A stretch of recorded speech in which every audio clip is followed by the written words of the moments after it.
آئین کے آرٹیکل 245 کے تحت اسلام آباد میں فوج کو تعینات کیا گیا تھا. یہ اب گلے کی ہڈی بنا ہوا ہے آئین کا آرٹیکل 245. کیوں؟ جب اس کو انووک کر لیا, فوج کو بلا لیا, تو اس کے بعد فوج یہ نہیں کہہ سکتی کہ ہم نے نہیں کیا. پھر یہ علاقہ فوج کے زیر کنٹرول. اب وہاں پر قانونی طور پر بھی یہ نہیں کہ وہاں کسی نے کیا دیکھا کیا نہیں دیکھا, وہ تو سب کو پتا ہے کیا ہوا, فوج نے ہی گولی چلائی. لیکن اب قانونی طور پر بھی فوج اس کو ڈس آن نہیں کر سکتی. یہ ہم نے آپ کو پچھلے بھی ایک ویلاگ میں بتایا تھا کہ جب 245 میں 245 میں انووک ہو گیا, فوج نے ٹیک اوور کر لیا, تو ذمہ داری بھی فوج کی ہے. اس کے بعد اگر پولیس کا اللہ دتا حوالدار وہاں پر کچھ کرتا ہے تو اس کی ذمہ داری بھی فوج کی ہے. تو یہ اب جو کچھ ہوا اس کی لیگل ذمہ داری بھی فوج کی ہے, اور باقی جو ویزیبل نظر آ رہی ہے وہ تو آپ کے سامنے ہے. لیکن لیگلی بھی اب یہ اس سے کبھی بھی جان نہیں چھڑا سکتے, لیکن اس کی اب ایفرٹ کی جا رہی ہے. مزید یہ کہ فوج کی تعیناتی کا مقصد اہم تنصیبات کو محفوظ کرنا تھا. غیر ملکی سفارتکاروں کی حفاظت تھی, جو بیرونی مہمان دورے پر آئے ہوئے تھے ان کی تھی. مظاہرین کو منتشر کرنے کے عمل کے دوران پی ٹی آئی قیادت جو کے ساتھ موجود گارڈز تھے وہ مسلح تھے, انہوں نے اندھا دھند فائرنگ کی. اور یہ تمام لوگ اگر کوئی شہید ہوئے ہوں گے, ہم تو ابھی مان ہی نہیں رہے, لیکن اگر کوئی ہوئے ہوں گے تو وہ ان کی وجہ سے ہوں گے.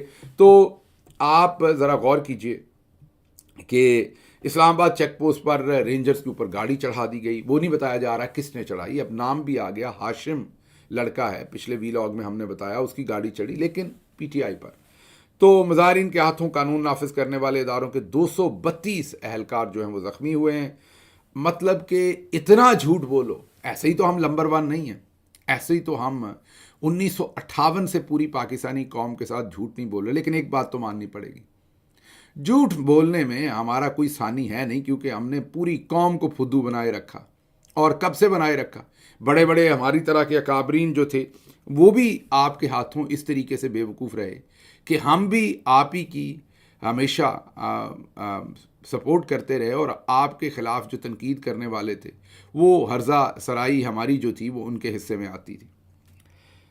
میں یہاں سے یہی سوچ سکتا ہوں, اور آپ بھی سوچ رہے ہوں گے کہ اتنی بے وقوفی کی بات کوئی کیسے کر سکتا ہے. لاشیں گری ہوئی ہیں, لوگ دفن ہوئے ہیں, جنازے ہوئے ہیں, ان کے گھر والوں کے بیان آ گئے ہیں, انٹرنیشنل میڈیا سارے کا سارا بول رہا ہے. مطلب کوئی ایک انٹرنیشنل میڈیا تو نہیں بول رہا, آپ کے سامنے میں نام رکھ دیتا ہوں جن چینلز نے یہ سب کچھ رپورٹ کیا ہے: Al Jazeera, B B C, Guardian, Economic Times, اب تو جیو نیوز نے بھی کہہ دیا ہے. جی ہاں, آج کی خبر ہم آپ کے سامنے رکھ بھی دیتے ہیں کہ جیو نیوز نے بھی فیکٹ چیک اپنی ایک خبر رن کی ہے اور کہا ہے کہ حکومت جھوٹ بول رہی ہے کہ کوئی لاش نہیں گری. لاشیں گری ہیں, لوگ شہید ہوئے ہیں. یہ جیو ٹی وی کی, ان کے اپنے گھر کے ٹیلی ویژن کی جو اس سارے پروپیگنڈے کے اندر شامل ہیں, ان کی اپنی خبر ہے. اس کے بعد اور بھی, مطلب میں سارے نام نہیں لے سکوں گا, لیکن آپ کے سامنے رکھ رہا ہوں کہ حامد میر صاحب نے بڑے واضح طور پر آپ کو پتہ ہے کہ بتایا. حبیب اکرم صاحب نے بتایا کہ وہ وہاں موجود تھے, انہوں نے فائرنگ ہوتے ہوئے دیکھی.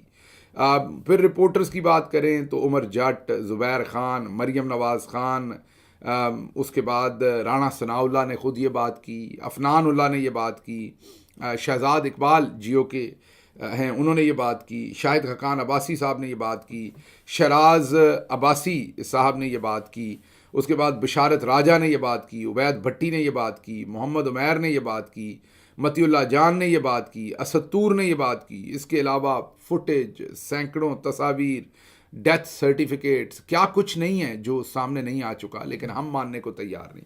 تو کیا ہم ڈفر ہیں؟ یہ میں نے تو نہیں کہا, یہ اب سے بہت پہلے آسمہ جہانگیر صاحبہ نے کہا تھا کہ یہ جو فوجی ہیں یہ ڈفرز ہیں. میں نہیں کہہ رہا, سنوا دیتے ہیں آسمہ جہانگیر صاحبہ نے کیا کہا تھا, سنیے. جو پالیسی ہے, فوجیز ڈفرز ہیں, ڈفرز, یہ آپ سمجھ لیجئے گا, یہ سیاسی ڈفرز ہیں. اگر آپ ان کی پالیسی پہ چلیں گے جیسے آپ چلتے رہے ہیں تو ملک جو ہے وہ کسی جگہ نہیں جائے گا. مجھے نہیں پرواہ امریکہ کیا سوچتا ہے, افریقہ کیا سوچتا ہے. مجھے یہ پرواہ ہے کہ ہمارے ملک کے لوگ اس فوج سے بچیں.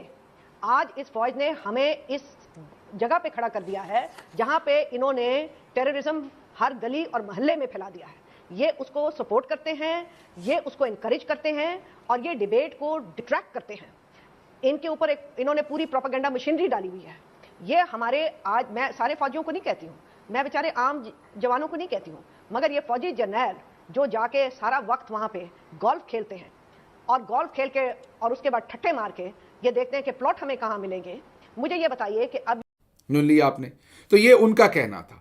اب اس وقت تو ہم ان کے اوپر تنقید کرتے تھے، ہم تو ان کے ساتھ سیدھے ہو جاتے تھے. اب ہمیں ان سے پتہ نہیں معافی مانگنی پڑے گی، وہ تو اس دنیا سے چلی گئی ہیں، اور وہ یہ بیان کیا کرتی تھی. اب یہ والی جو حرکت ہم دیکھ رہے ہیں، اس سے تو اور دوسری حرکتیں بھی جو ساری کی گئی ہیں، اس سے تو لگ رہا ہے کہ آسمہ جہانگیر صاحبہ درستی کہتی تھیں. لیکن اب آپ سوچتے ہیں کہ آج آسمہ جہانگیر صاحبہ زندہ ہوتی ہیں اللہ کے کرم سے، تو وہ ایک توانا آواز ہوتی اس ساری جو یہ سب کچھ ہوا ہے اس کے خلاف. نہیں، ایسا نہیں ہے، یہ میرا تجزیہ ہے. I can be wrong. میرا تجزیہ یہ کہ اگر آج وہ حیات ہوتی تو وہ بھی نون لیگ کے ساتھ کھڑی ہوتی. کیوں؟ کیونکہ ان کا پورا گروپ کھڑا ہے. آپ نے ابھی سپریم کورٹ بار میں نہیں دیکھا 26ویں ترمیم، یہ آسمہ جہانگیر گروپ ہے نا، انہی کے آگے سے یہ بچے ہیں، اعظم نذیر تارڑ صاحب، احسن بون، یہ سارے انہی کے بچے ہیں. اور اس کے علاوہ اور بھی تمام ایسے لوگ جو ملٹری جنرلز کے بارے میں یہ کہتے تھے ماضی میں، ہم نے دیکھا کہ وہ جب ان کا اپنا مفاد آیا تو انہوں نے کٹ ماری. نجم سیٹھی صاحب کو لے لیجئے، ابصار عالم کو لے لیجئے، طلعت حسین کو لے لیجئے، جیو ٹی وی کی اونرشپ کو لے لیجئے، جیو ٹی وی کے اور حامد میر وغیرہ کو چھوڑ کے باقی اور بہت سارے صحافی لے لیجئے اس گروپ کے. یہ تمام کے تمام ہمیں نجی محفلوں میں ایسے ہی سب کچھ کہا کرتے تھے.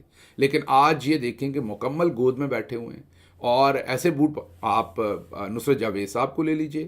ساری عمر انہوں نے اپنے آپ کو ایک لیفٹسٹ جرنلسٹ کے طور پر اپنے آپ کو پوزیشن کیا اور صحافت کی، لیکن آج کہاں کھڑے ہیں؟ تو مسئلہ یہ ہے کہ اس وقت بھی ان کی وجہ فوج کے خلاف کھڑے ہونے کی اور تھی، اور آج ان کے ساتھ کھڑے ہونے کی وجہ اور ہونی تھی. ہماری اس وقت بھی فوج کے ساتھ کھڑے ہونے کی وجہ اور تھی، اور آج تنقید کرنے کی جو وجہ ہے وہ اور ہے. تو یہ جتنے بھی لوگ ہیں، یہ آسمہ شرازی صاحبہ دیکھ لیں، یہ تمام لوگ ذاتی طور پر فوج کے اوپر سخت تنقید کرتے تھے اور کہتے تھے ان کا کسی قسم کا، یہ بندے مارنا تو دور کی بات ہے، سیاسی کردار ہی ماننے کو تیار نہیں تھے.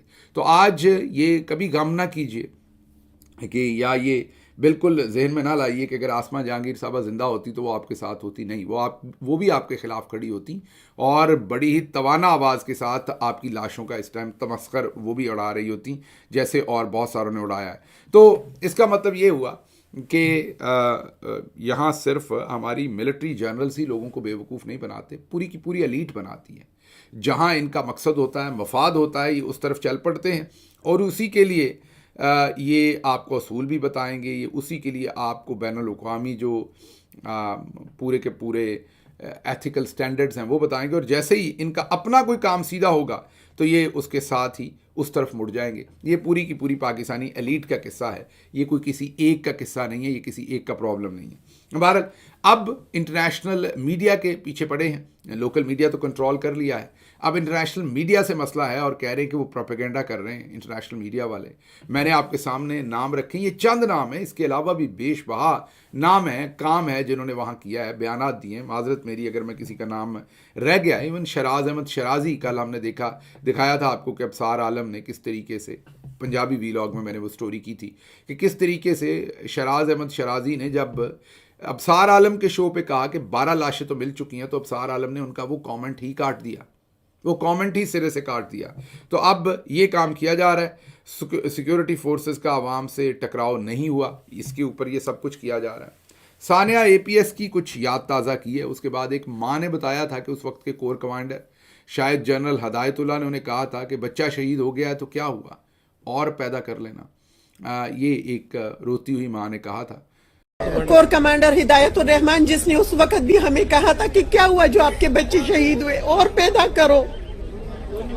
یہ چلے گئے تو کیا ہوا، اور پیدا کرو. اسے نہیں پتا کہ بچہ پیدا کرنا کتنا آسان ہے. یہ کس نے کہا تھا؟ یہ ہدایت الرحمان نے کہا تھا ہمیں.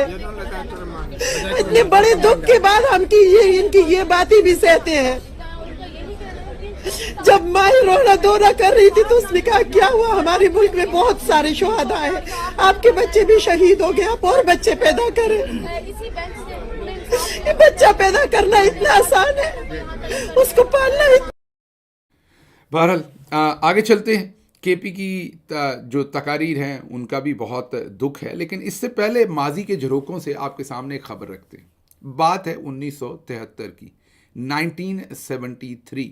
جی ہاں، آپ کو پیچھے لے کے جانا پڑے گا تاریخ کے جھروکوں میں. تب ہوا کیا تھا؟